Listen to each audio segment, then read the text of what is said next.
Deal number 1, രാവിലെ കൊടുക്കുന്ന കഞ്ഞിക്ക് പകരം ബൂസ്റ്റും 2 നാടൻ മുട്ടയും. നാടൻ മുട്ട തന്നെ വേണോ? നാടൻ മുട്ട നിർബന്ധ, മറ്റേ മുട്ടയിൽ ഹോർമോൺ ഉണ്ടാവും. ഡീൽ നമ്പർ 2, ബസ് ഫീസ് ഒഴിവാക്കണം. അത് 4ാം ക്ലാസ് മുതൽ 7ാം ക്ലാസ് വരെ. അതൊന്നും നടക്കൂലേ? ഡീസലിനൊക്കെ ഭയങ്കര വിലയാ. ഓരോ ടീച്ചർമാരുടെ അടുത്ത് നിന്ന് 35-40 ലക്ഷം വെച്ച് വാങ്ങുന്നില്ലേ? അതിനടുത്ത് ഡീസൽ അങ്ങ് അടിക്കണോ? കുട്ടികളില്ലെങ്കിൽ ടീച്ചർമാർക്ക് ജോലി ഉണ്ടാകില്ല കേട്ടോ, അത് മറക്കണ്ട. അത് പിന്നെ അങ്ങ് സമ്മതിച്ചേക്ക് മാഷേ. ഡീൽ നമ്പർ 3, ഓണത്തിന് ക്രിസ്മസിനും സ്കൂൾ പൂട്ടുമ്പോൾ മാത്രമേ ഇപ്പം അരി കിട്ടുന്നുള്ളൂ. അത് ചെറിയ പെരുന്നാളിനും വലിയ പെരുന്നാളിനും കൂടി കിട്ടണം. അങ്ങനെയൊന്നും അരി തരാൻ പറ്റൂല, ഇതിനൊക്കെ കണക്കുള്ളതാ. ഒന്ന് പോസ അറിയായിരുന്നു.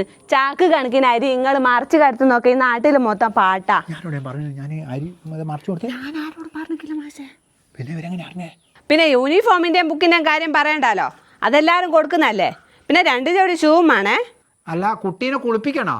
ടീച്ചർ കുളിപ്പിക്കണ്ട, എന്നെ ഉമ്മച്ചി കുളിപ്പിച്ചാൽ മതി. ഇത്രയും ഡിമാൻഡ് നിങ്ങൾ സമ്മതിച്ചാൽ കുട്ടി നിങ്ങൾ സ്കൂളിൽ ഞാൻ ചേർക്കും. അങ്ങോട്ട് സമ്മതിക്കും മാഷേ. നടന്ന് മടുത്ത്.